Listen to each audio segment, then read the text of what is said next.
Vamos voltar a falar daquela sugestão do Tesouro para o teto de gastos. Para a gente entender melhor essa proposta, a gente vai conversar agora com um entrevistado especial, o professor de Economia do IBMEC, Haroldo Monteiro, a quem eu agradeço demais pela participação. Professor, seja muito bem-vindo.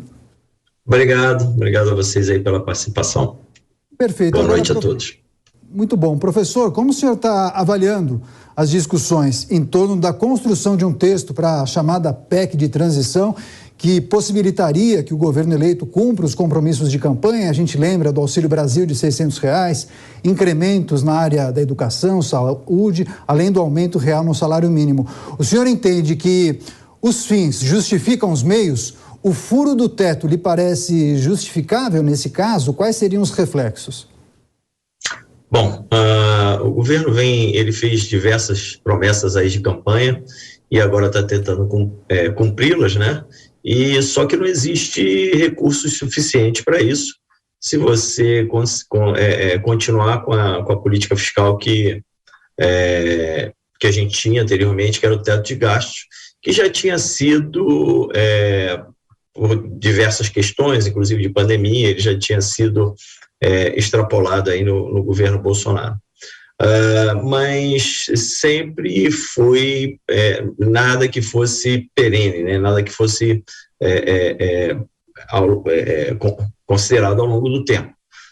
O que o governo quer agora é uma licença aí para gastar, né? No caso, aí o furo do teto, enfim, tirar totalmente, né, do teto de gastos esses valores que ele está querendo gastar. Então, veja bem, dentro do orçamento já cabiam lá os R$405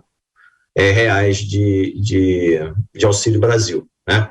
Então, o que ele precisaria efetivamente fazer era ter aí um valor adicional para cumprir os 600, mas ele está querendo tirar todo o Auxílio Brasil, né? Fora os 150 para criança até 6 anos, né? Fora o aumento real do salário mínimo, enfim. O que isso pode ocasionar dentro da situação que a gente tem hoje, né? A gente não tem nem ainda o nome que vai conduzir a economia, quer dizer, ou seja, o ministro da Economia ainda não está definido, né? E a gente já está falando aí em estouro de teto de gasto. Tudo isso gera um desconforto aí junto ao mercado financeiro, né? E a gente ouve aí algumas pessoas falarem, né, que mas o mercado fica nervoso, o mercado tem que se acostumar. O mercado, na realidade, essa entidade, mercado, como falam, nada mais é do que os investidores buscando o quê? Mais prêmio, né, mais rentabilidade, devido ao maior risco que ele está tomando, dado que ele não tem ainda uma visibilidade maior do que o governo, de como o governo vai seguir com sua política fiscal. Então, isso tudo traz uma certa insegurança para o investidor, e o investidor cobra isso, né?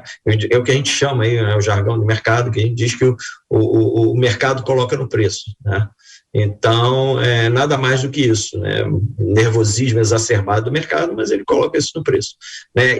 Essa questão agora é extremamente importante, porque se a gente tiver uma política fiscal mais frouxa, né, se não tiver uma coisa bem definida, né, porque se ele também for gastar, de onde que ele vai tirar esse dinheiro?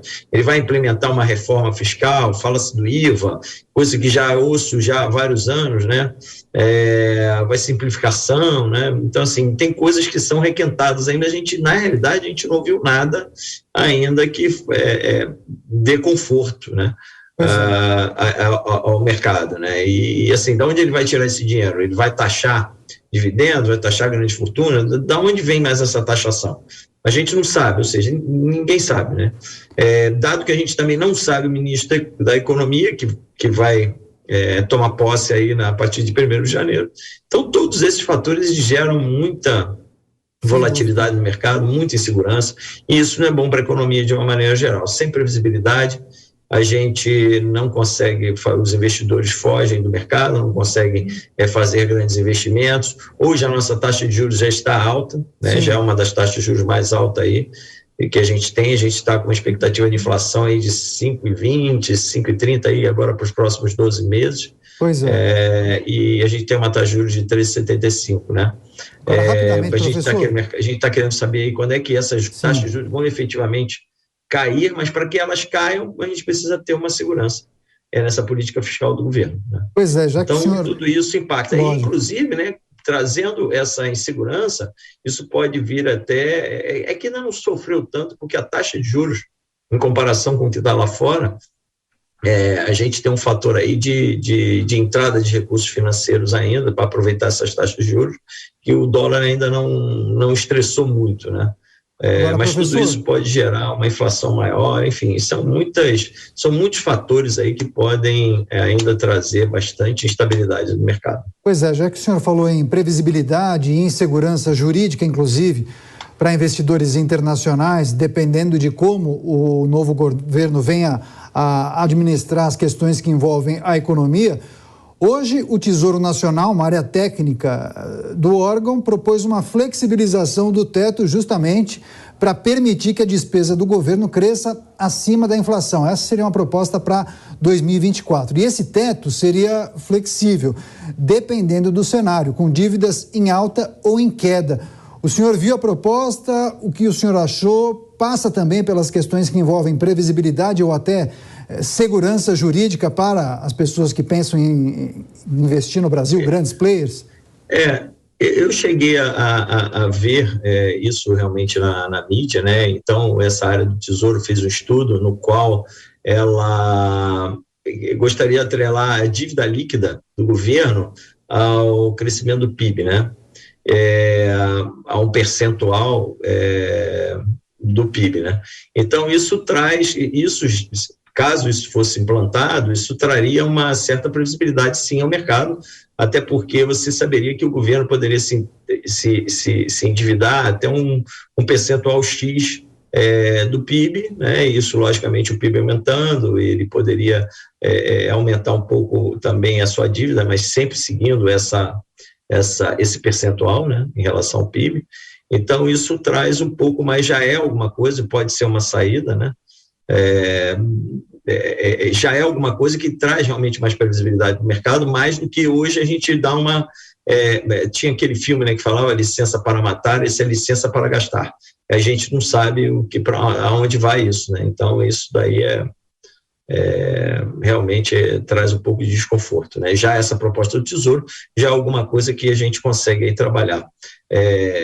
Podem haver outras propostas, né? Mas já é uma luz no fim do túnel. Perfeito, muito boa referência ao filme. Agora, seguimos com essa entrevista com Haroldo Monteiro, professor de Economia do IBMEC do Rio de Janeiro. Rodrigo Constantino, sua pergunta, por gentileza. Boa noite, professor. O senhor mencionou aí o tamanho do problema resumido do Brasil, o problema fiscal, uma bola de neve. A pergunta que eu vou lhe fazer é muito direta. Com esses nomes que nós vimos até aqui e com essas ideias que esse presidente, que não é novo, já esteve no passado no poder, vem ventilando por aí, nós, parafraseando Roberto Campos, corremos algum risco de dar certo?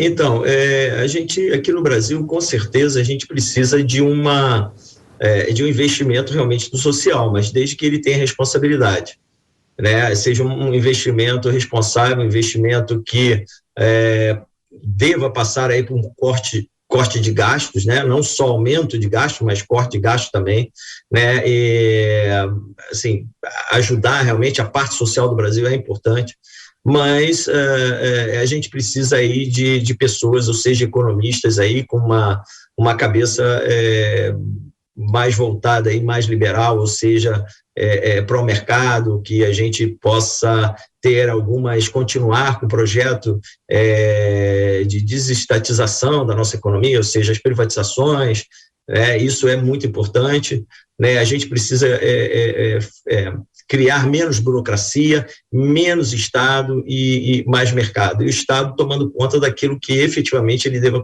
tomar, né? Então, os nomes aí que estão sendo ventilados, assim, a gente não sabe, né? O ministro da Fazenda está se falando muito que serão políticos, não economistas, né? Isso deixa a gente aí um pouco mais preocupado, né? com relação a isso. Então, a gente aposta, né, que a chance de dar certo, se a gente vier com aquelas receitas antigas aí que a gente já viu que não deram certo no passado, a chance de dar certo de novo é um pouco difícil, né? Privilegiar campeões nacionais, né? Matriz econômica, aquela coisa toda que a gente já viu que não dá certo e não deu certo em lugar nenhum do mundo, né?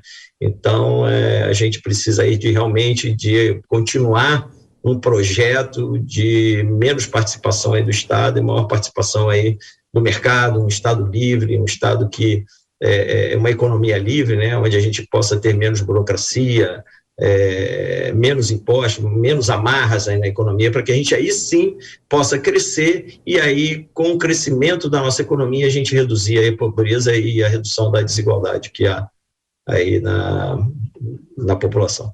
É isso, PEC de transição, teto de gastos e também as perspectivas para a nossa economia em 2023. Em destaque nessa entrevista especial com Haroldo Monteiro, professor de Economia e Finanças do IBMEC do Rio de Janeiro, a quem eu agradeço pela participação. Professor, muito obrigado e volte mais vezes aqui à Jovem Pan News. Obrigado a você. Grande abraço.